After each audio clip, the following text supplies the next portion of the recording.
My name is Samantha and I am the small group leader of the 9th grade girls. Today I'm going to be sharing with you my testimony and how I came to be here. So when I was little, I grew up in a Christian home with parents who taught me about the Bible, taught me about Jesus, prayed with me every night before I went to bed, and brought me to church each Sunday. I'm sure there were Sundays that I didn't want to go, but I was brought nonetheless. It wasn't until probably my sophomore year of high school that my faith really became my own. A friend and I had gone to a Christian camp over the summer, and it was during that week that I really learned about what it was like to have a personal relationship with Jesus. See, I knew who Jesus was, I knew stories of the Bible, but I didn't really fully grasp that personal relationship. So one night during the altar call, I dedicated my life to the Lord and gave Him everything. From then on, during high school, I was one of those people that would read their Bible during study hall. I joined Bible club and went back to that camp the following summer and just tried to do my best each day, being in a public school and just trying to be like Jesus. And when it came time for college, I had decided that I did not want to go to a Christian college. I wanted to prove to someone, I don't really know who, but someone, that I could hold my faith, being surrounded by people who might not agree with me or believe in the same things. So that I was very determined that that was what was going to happen. But then, as soon as I stepped foot on Grove City College campus, I knew that that is exactly where God wanted me to be. So I only applied there, and when it came time for me to get my acceptance letter, I panicked because I thought, I don't have a backup. I don't know what I'm going to do if this doesn't work out. But thankfully it ended up working out, and I decided to go there. And college there was great. I was able to continue to grow in my faith, surrounding myself with more people who believed in the same things and really pushed me in my relationship with the Lord. In my sophomore year, I was able to go to Jamaica for the first time, my first international mission trip, and I fell in love. I just loved every minute of it, and loved it so much that I went back the next year. And that year, which was 2016, I say is the year that God kind of blew up my life, in a good way, but just kind of made everything different. So I had a plan for my life. I knew, or thought I knew, that after my junior year, I was going to get an accounting internship over that summer. And through that internship, I was going to do really, really great. And after that, they would give me a job. And so I would go into my senior year already having a job. And then I would graduate. That summer, I would spend traveling with my family and friends. And I'd study for my CPA exam and start my adult life in August. Well, that did not happen at all. It started with me not getting the internship. Everything kind of fell through. And I didn't know what to do. I had no idea. And a friend kind of put it in my ear of, well, what about going to Jamaica for the summer? And I thought about it, and I prayed about it, and I didn't have anything else. And I loved going there, so I figured, let's go. And that summer pretty much changed my life. I know that's super cliche to say, but it really did. It was an incredible experience. It was hard, don't get me wrong. It was tough. I learned a lot about myself. I learned a lot about the Lord. I learned a lot about serving others. And it was great, but I came home and was even more confused. I fell in love with missions. I fell in love with serving people, but I also knew that I had, or was going to get at the end of my 4 years, an accounting degree. And I knew that God wouldn't waste those 4 years of a degree, but I didn't understand what that looked like. I told my parents I wanted to be a missionary. They told me no. I fought with them. I just didn't know what to do. I cried a lot. I argued with God. I prayed and felt like I wasn't hearing anything. I tried to submit everything to Him and still wasn't getting anything, and I had no idea what to do. But then my dreams came true, and I was back on a plane to Jamaica. And I was able to spend 3 weeks there during the fall and spring semester. And I thought everything was good, but then the second night that I was there, I had a panic attack. and just started hyperventilating and crying, and I didn't understand what was happening. I didn't know what was going on. And I just kept saying in my head, like, I can't do this, I can't do this. And I even thought, what would happen if I just flew home tomorrow? And I truly did not understand what that was, because I had been wanting to be here every second since I left in August. And so I didn't understand why I was feeling this way if this was what I wanted. And so I continued to pray, I stuck it out, asked God for answers, and he didn't give me those answers right away, but a few days later he did. But before I got answers, I had another breakdown and sat on the roof and cried and cried and cried. I didn't know what I was going to do after graduation. I had no idea where God was calling me, and I was upset. I felt empty. I felt defeated because, again, I was praying and praying and praying and wasn't hearing anything. I was talking in circles with my friends, not understanding why nothing was happening. And I felt that God was telling me that I was done in Jamaica, and that scared me because this was my home. This is where I fell in love with missions and where I fell in love with what I thought God was calling me to be, or to go and to do. And I didn't know what to do. And so I just continued to pray, and I was like, God, please give me something, anything, please. Teach me, stretch me, use me in any way. And so I got back from Jamaica, got home, still was kind of the same thing. I didn't understand why God had me where I was. I thought my classes were stupid. I didn't get the point of it anymore. But thankfully, he continued to place people in my life that was able to kind of push me where he wanted me to be. And through a series of events that I can only explain as God orchestrating, I wound up with an internship and a job at SEAPC, where I could combine my love of missions and my gifts of accounting. And through there, it has been a wild ride. I have been stretched and taken out of my comfort zone many, many times, but I've also been able to see God move and do miracles, and have been able to travel to 4 or 5 different countries to see his people and to see him doing incredible things. And since then, life hasn't been easy. It hasn't been exactly what I thought it would be. I still have days where it's not good. Some days are good, some days are bearable, and some days are just not good. But I continue to try my hardest to give God everything. And there are some times where I think I give him everything, and then something happens and I realize, oh, no, I do not. I did not give him everything. Or I want what he wants for my life, but I want it under my conditions and not his. But I know that his timing is perfect. He has a perfect plan for me. I might not see it yet, but it's going to be way more incredible than I could ever imagine. So I just have to continue day by day, giving everything to him, giving my life, giving just all of it, and with the confidence knowing that he has a plan and it is going to be perfect. And I know, just like now, I can look back and see everything that happened throughout college and see all of the hurt that I was feeling, but see how God used that to bring me where I am today. So I know that's going to happen for my life now, and for the last couple of years when I've been feeling kind of the same thing.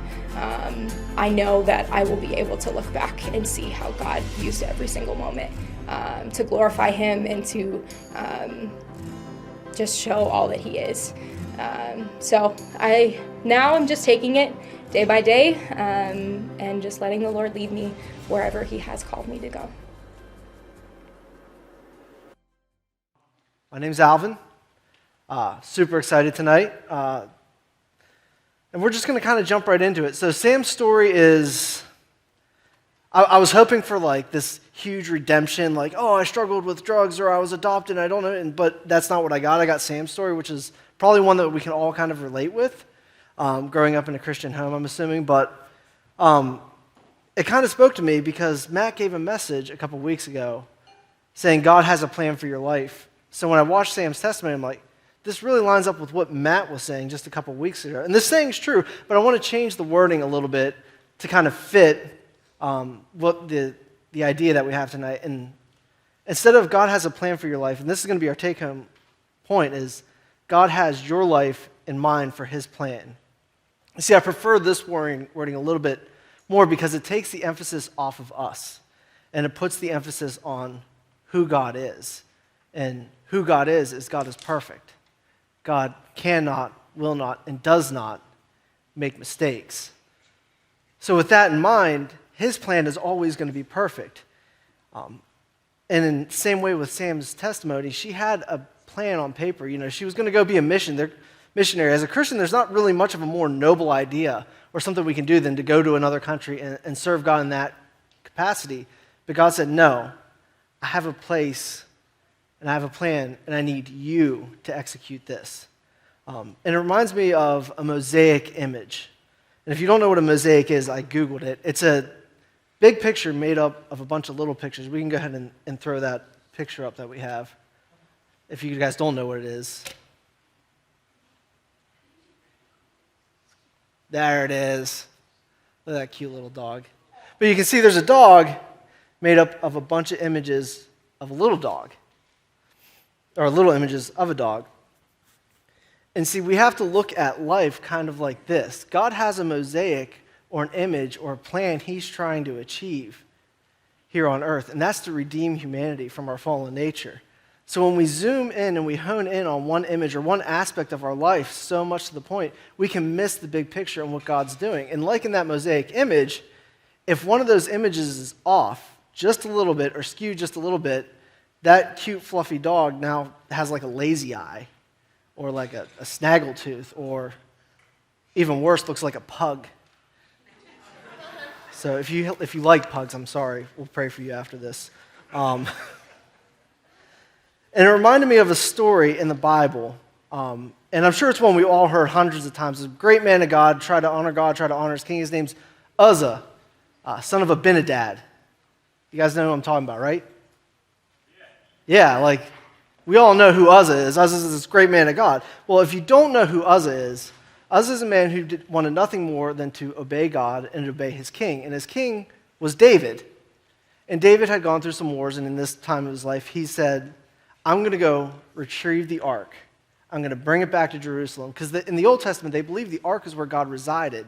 That was a symbol on earth of God's presence in their camp. So David's like, we're going to go get the ark, and we're going to bring it back to Jerusalem because somebody took it.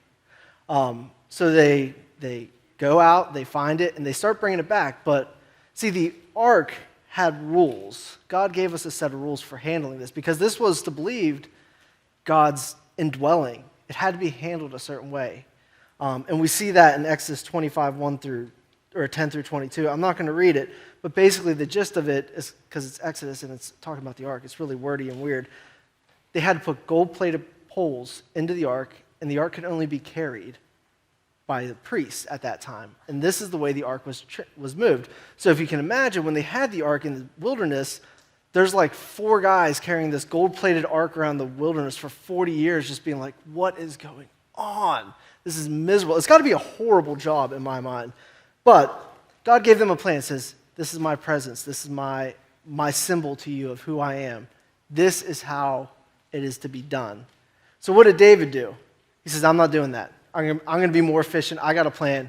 I'm going to put the ark on this cart, and we're going to pull it back to Jerusalem. So Uzzah is walking beside the cart.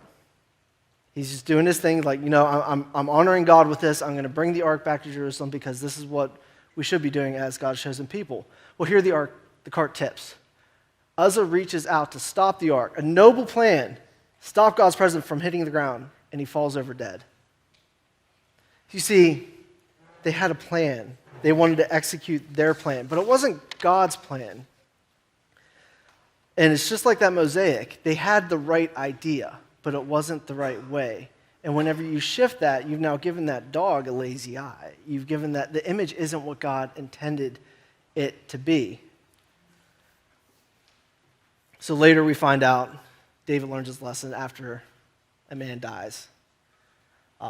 He goes back with the priest, he brings the ark back. And if you want an interesting story, the story's in Samuel 6, or 2 Samuel 6. And when David brings the ark back, it's like super gruesome and it's super weird. And it's one of the stories in the Bible. When I get to heaven, I'm going to ask God, like, why was this in there? So he brings the ark in, and he just starts dancing around in his underwear and slaughtering animals. Yeah, it's in there. It's really weird, but I'm like, why are you in your underwear first? And it was every 6 steps the priest took, he offered a sacrifice. So he's just like butchering animals. I'm like, why is this in here? So weird. Don't get it. But God has a plan. What that is I'll find out whenever I go to meet him. So we can see in Sam's story that she wanted to honor God with her initial plan to go be a missionary in Jamaica. And fortunately for her, her plan didn't kill anyone. Right, Sam? You haven't killed anyone, have you? I'm going to take that quiet as, yes, you have. Maybe after this message, it might be me. But it's going to bring us to our next step. And our next step's kind of vague. I don't really know how you can live this out. There's really not like, if you do X, Y, and Z, you'll be fine. But that's our next step is I will ask God to reveal how my life can fit into his plan this week. So basically what that means is our plan needs to revolve around God. When we have God revolving around our plan, we're in the wrong position. Our lives are to reflect his glory here on earth. So what does that look like? We're supposed to reflect God's glory. We're supposed to share the gospel with people. We're supposed to show God's love to people. And what that looks like for you, I can't answer. But we're supposed to be a reflection of who God is. Sometimes, I'll be honest, this is off script, but sometimes in my life I don't feel like God's presence is in my life. Sometimes I don't feel like God's close or that I can't hear him. And I feel like it's because I don't take God seriously. How many of us like to have a conversation with someone while they're on their cell phone? Not through a cell phone. I'm talking to you and you're staring at your phone. Or I'm texting somebody disengaged with our conversation. How many people like to talk to someone who isn't really present in front of them? It's the same way with God. God's never going to be present in your life unless you make him a priority. God's never going to be somewhere. He's never going to move in your life if you don't give him the importance he deserves, the reverence he deserves, and the respect that he deserves. I felt like God was telling me to tell you guys that because oftentimes that's a problem in my life. I get shy about sharing the gospel. I get insecure about my Christian faith. Who am I to tell people to do this or to do that or to try to correct students for misbehaving because I was probably worse than most of you guys when I was in junior high. But whenever I'm not fully committed to God, whenever I'm not making sure that my plan is revolving around God's plans, that's when these things prop up. When I'm not in reverence and have respect for God, that's when it's hard. But if you position yourself in a way and in a mindset to reflect God's glory to those around you every day, this becomes easier. I do know that. And it is a struggle. And with that, I'm going to pray and to dismiss us to small groups. But if you don't know what God's plan is for your life, if you've never experienced the redemption love of Jesus Christ in your life, here at New Life, we say it's simple, but it's not easy. It's simple in the fact that all you have to do is to admit you're a sinner, that you disobeyed God's laws in your life. You have to believe that God sent his son to earth to die a death and to pay a debt that we cannot pay. We have to confess that Jesus is Lord, owner, and master of our life. See, it's simple because all you have to do is admit, believe, and confess. But it's hard because I don't want to give ownership to somebody else. I don't want to say, God, here's everything. Use me for whatever you want. That's where the hard part is. It's submitting to him as your Lord, owner, and master. If you've never done that, please don't leave here tonight without doing that. I'll hang around if you need someone to pray with you afterwards. I will pray with you afterwards. If you're not comfortable praying with me, pray with your small group leader. But don't leave here tonight without making that commitment first. So I'm going to pray now, and we'll be dismissed to small group. Father God, I want to thank you for the opportunity. I want to thank you for Sam's bravery to give her testimony here in front of these students.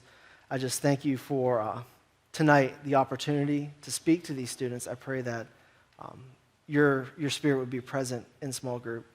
I pray that you would be here and that lives would be changed and hearts would be turned towards you, God. I pray that these students this week would feel your supernatural love in their life, that they would feel your presence in their life, that they would have the boldness to reflect your love and your glory to the people around them. In Jesus' name I pray. Amen.